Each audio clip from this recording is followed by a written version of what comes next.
Selamat datang di saluran infografis. Hari ini kita akan membahas dua infografis tentang hutan, 15 negara dengan kawasan hutan terluas, dan persentase hutan di dunia, yang diterbitkan oleh Visual Capitalist. Penulis infografisnya adalah Pallavi Rao, Marcus Lu dan Sam Parker.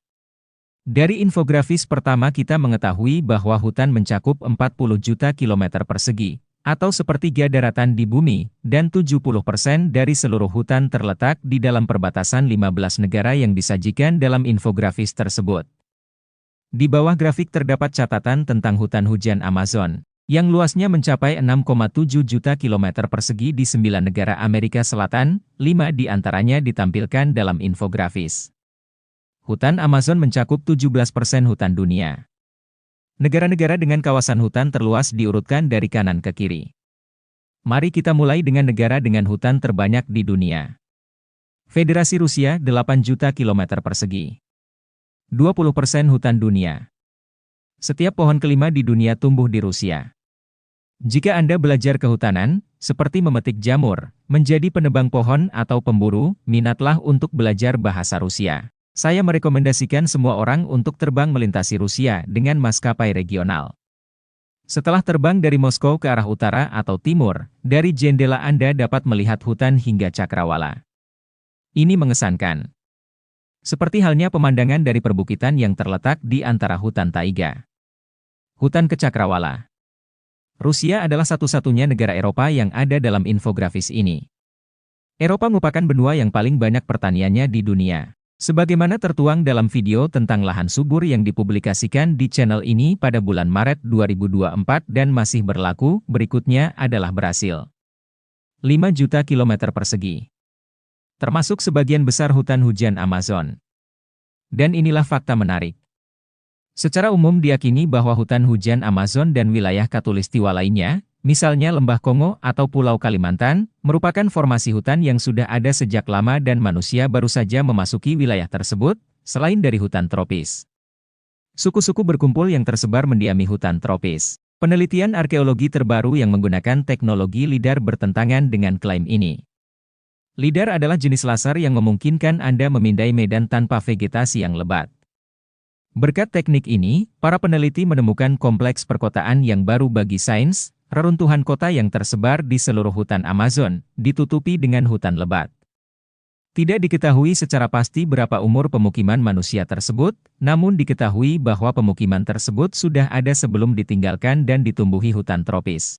Vegetasi di zona khatulistiwa sangat lebat, kekayaan spesies di wilayah khatulistiwa merupakan yang tertinggi dibandingkan zona iklim lainnya. Namun, hanya mitos belaka bahwa manusia baru saja melakukan intervensi di kawasan tersebut, terbukti dengan ditemukannya reruntuhan yang terletak di hutan tropis di berbagai negara Amerika Latin. Reruntuhan yang ditemukan di lembah Upano di Ecuador berasal dari sekitar 2.500 tahun yang lalu. Saya bertanya-tanya berapa lama waktu yang dibutuhkan alam untuk menciptakan kembali hutan tropis di kawasan aglomerasi Manaus saat ini, yang terletak di jantung Amazon, jika orang meninggalkan kota? Tulis di komentar. Para ilmuwan sedang mengkaji laju pemulihan vegetasi di lokasi bencana alam di negara bagian Washington, AS, tempat Gunung Saint Helena tersapu oleh letusan gunung berapi pada tahun 1980, dan juga di lokasi letusan gunung berapi lainnya. Setelah 26 tahun, vegetasi menutupi 30 hingga 70% wilayah, tanaman pionir pertama kali muncul, kemudian spesies lain, dan akhirnya hutan akan kembali.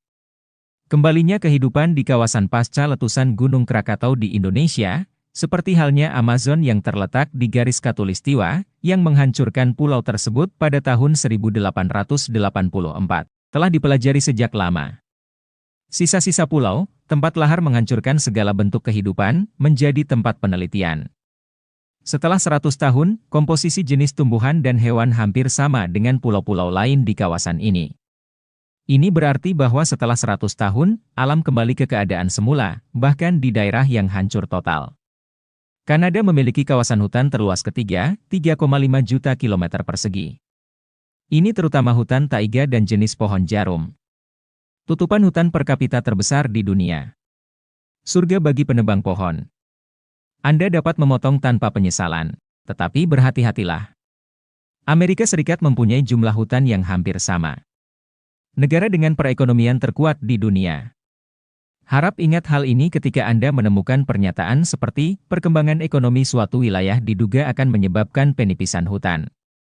Amerika Serikat telah melakukan lompatan peradaban yang besar selama beberapa ratus tahun, dan hal ini tidak menghalangi Amerika Serikat untuk tetap menjadi kawasan hutan terbesar keempat di planet ini dalam hal luas hutan. Sebagian besar penghargaan diberikan kepada Alaska, di mana setiap kelima pohon di dunia berada Amerika Serikat tumbuh. Hampir semua rumah dan bangunan rendah di Kanada dan Amerika Serikat terbuat dari kayu dan panel kayu. Cina, tempat kelima. Anotasi penulis menyebutkan bahwa sejak tahun 1990, ketika pemerintah memutuskan untuk meningkatkan tutupan hutan negara, 647.000 km persegi hutan telah meningkat di Tiongkok, yang luasnya 2 kali lipat Norwegia. Dan inilah perhatian saya. Saat ini, Tiongkok dan Amerika Serikat adalah dua kekuatan ekonomi dunia dan negara-negara industri maju. Selain itu, Tiongkok merupakan negara dengan jumlah penduduk terbesar setelah India. Mereka tidak sepenuhnya menghancurkan hutan-hutan ini, namun mereka membangun begitu banyak pabrik, jalan raya, dan kota sederhananya. Setiap 20 pohon di dunia tumbuh di Tiongkok. Secara statistik, satu orang Tiongkok mempunyai lebih banyak kawasan hutan dibandingkan, misalnya, satu orang Jerman. Infografis berikutnya menyajikan negara-negara di dunia yang mencatat peningkatan tutupan hutan terbesar antara tahun 2001 dan tahun 2021. Tiongkok adalah pionir dalam hal ini. Australia berikutnya 1,3 juta kilometer persegi. Berikut catatan penulisnya, 3/4 hutan Australia terdiri dari pohon eukaliptus yang kulitnya sangat mudah terbakar. Saya akan menyampaikan maksud saya di sini. Fakta bahwa kebakaran hutan terjadi di beberapa wilayah bukanlah informasi negatif. Di beberapa zona geografis, misalnya cekungan Mediterania atau taiga, terdapat tumbuhan pirofita. Tanaman pirofilik membutuhkan api untuk berkembang. Idenya adalah untuk mendapatkan suhu kritis di mana benih dapat berkecambah. Mulai sekarang, jika Anda mendengar kebakaran hutan di California atau dekat Vancouver, mohon jangan panik. Untuk hutan-hutan ini, mungkin diperlukan reproduksi pohon generasi baru di masa lalu. Proses ini terjadi akibat pelepasan petir. Saat ini, jumlah kebakaran yang disebabkan oleh manusia terlalu tinggi, dan bahkan bagi tumbuhan pirofita hal ini tidak diperlukan dalam skala sebesar itu. Saya tidak setuju dengan pembakaran hutan. Namun, fenomena kebakaran itu sendiri bagi tumbuhan pirofilik diperlukan untuk perluasan spesies. Perencanaan kota di kawasan yang ingin kita lindungi tumbuhan pirofita harus memperhatikan toleransi terhadap kebakaran dari waktu ke waktu dan lokasi bangunan agar tidak berisiko terhadap kebakaran. Republik Demokrasi Kongo, negara Khatulistiwa Afrika ini sering berganti nama, dulu disebut Zaire. Luas hutan 1,2 juta kilometer persegi, hampir sama dengan di Australia. Indonesia berada di urutan ke-9. Berikut catatan penulis bahwa Indonesia telah kehilangan 20% hutannya sejak tahun 1990, terutama disebabkan oleh perluasan budidaya spesies kelapa sawit yang menyebabkan kerusakan hutan. 4,5% PDB Indonesia. Faktanya, di beberapa tempat, kawasan hutan yang luas dibabat dan dijadikan perkebunan kelapa sawit. Timbul pertanyaan, apakah hutan ini masih tercatat? Bintik-bintik itu adalah pepohonan. Permasalahannya adalah sistem ini bersifat monokultur hutan, yakni satu spesies pohon dibudidayakan dan sejumlah besar spesies hutan hujan hilang. Ada materi yang tersedia di internet yang menunjukkan, misalnya, satu keluarga orangutan kehilangan habitatnya dan bayi monyet yang menjadi yatim piatu. Orangutan adalah kera besar, dan itulah sebabnya spesies ini mencapai emosi kita lebih kuat ketika disakiti. Tanpa meremehkan masalah ini, saya ingin menyebut Amerika Serikat sebagai negara yang telah mencapai pembangunan ekonomi yang sangat besar dan melestarikan hutannya. Gelombang sinusiklus pembangunan ini juga berlaku di negara-negara lain. Indonesia juga akan mencapai tahap pembangunan di mana perlindungan hutan menjadi prioritas yang lebih tinggi dibandingkan produksi kelapa sawit. Dan menurut saya, hal ini akan terjadi lebih cepat daripada nanti. Silakan menonton televisi pemerintah Tiongkok.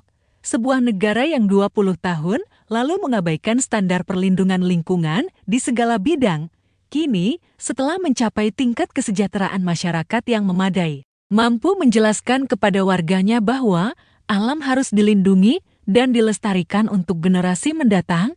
Masyarakat mempunyai prioritas spesifik dan pemenuhan kebutuhan yang lebih mendasar memungkinkan terlaksananya tujuan yang lebih tinggi, seperti perlindungan aset budaya dan alam. Hal ini akan terjadi di semua negara selama kita membiarkan mereka menjadi lebih kaya, dan itu akan sedikit menyakitkan dalam prosesnya. Sayangnya, alam akan menderita karena kebanyakan orang mengutamakan kebutuhan materi mereka di atas perlindungan bentuk kehidupan lainnya. Posisi ke-10, India, hutan seluas 724.000 km persegi, ini setara dengan 2 wilayah di Inggris Raya. Kami kembali ke Amerika Selatan, Peru, 721.000 km persegi, ini sebagian besar adalah hutan Amazon yang terletak di sisi timur Andes. Angola adalah negara Afrika kedua dalam daftar hari ini, tetangga Republik Demokratik Kongo, 660.000 km persegi. Seperti Peru, Angola adalah negara di mana kita bisa mengunjungi hutan dan gurun khatulistiwa dalam satu hari. Peringkat ke-12 hingga ke-15 ditempati oleh negara-negara Amerika Latin, Meksiko, Kolombia, Bolivia, dan Venezuela. Dengan luas hutan berkisar antara 655.000 km persegi hingga 461.000 km persegi. Kecuali Meksiko, wilayah ini sebagian besar merupakan hutan Amazon. Keanekaragaman spesies tumbuhan, jamur dan hewan di hutan khatulistiwa sungguh menakjubkan. Diperkirakan zona khatulistiwa dihuni oleh 80% spesies daratan di bumi. Masyarakat di negara-negara tersebut sudah menyadari bahwa ini adalah kekayaan untuk masa depan. Yang saya maksud bukan kayu, tapi yang utama adalah kekayaan genetik. Perusahaan farmasi berlomba untuk mendapatkan zat aktif yang diperoleh dari spesies spesifik tertentu. Dan karena jumlah spesies di zona khatulistiwa merupakan yang terbesar di dunia, maka potensi penemuan obat baru berdasarkan spesies tersebut juga paling besar. Saat berada di Peru, saya bertemu dengan seorang ilmuwan lokal yang mengumpulkan informasi tentang pengobatan tradisional berdasarkan tumbuhan lokal. Ilmuwan ini bekerja sebagai pekerja lepas di sebuah perusahaan farmasi Eropa. Terakhir, saya ingin menekankan bahwa di antara 15 negara ini, di mana 70% hutan dunia tumbuh, saya tidak melihat satupun negara yang tidak stabil. Ya, mungkin selain Republik Demokratik Kongo yang mengalami destabilisasi akibat berbagai campur tangan eksternal. Namun situasinya juga membaik dengan cepat di negara ini. Silakan lihat Rusia, Brasil kekuatan ekonomi regional, Kanada dan Australia, negara-negara yang sangat maju, Amerika Serikat dan Tiongkok kekuatan ekonomi dunia. India adalah kekuatan Asia. Peru, Angola, Meksiko, Kolombia, Bolivia pada tingkat yang berbeda-beda tetapi stabil. Venezuela sedang bangkit dari krisis ini, namun hal ini tidak mengancam sumber daya hutan. Oleh karena itu, tidak terlihat bahwa di 70% wilayah dunia, hutan berada dalam ancaman sistemik karena lemahnya negara, perlunya menebang hutan karena alasan ekonomi, dan sebagainya. Kawasan hutan terluas berada di tangan pemerintahan yang stabil dan masyarakat yang ambisius.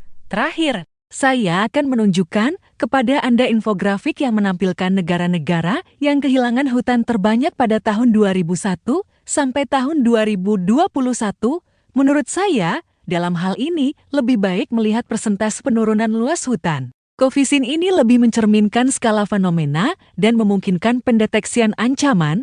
Daftar negara dengan tutupan hutan tertinggi juga dapat dilihat pada infografik ini: Brasil, Republik Demokratik Kongo, Angola, Indonesia, Bolivia, Kolombia, Peru. Mereka telah kehilangan antara 4 dan 14% hutan mereka dalam 20 tahun terakhir. Kerugian terbesar terjadi di Paraguay dan Sudan, masing-masing sebesar 30 dan 37%. Nilai-nilai ini menunjukkan pengelolaan hutan yang bersifat predator. Dalam kasus Paraguay, hal ini terutama menyangkut komunitas hutan Chaco di bagian barat yang dibuka untuk peternakan dan sebagian besar menebang hutan di selatan yang ditanam pada tahun 1940-an. Saya mendorong Anda untuk menonton materi sisa dari seri ini. Salam.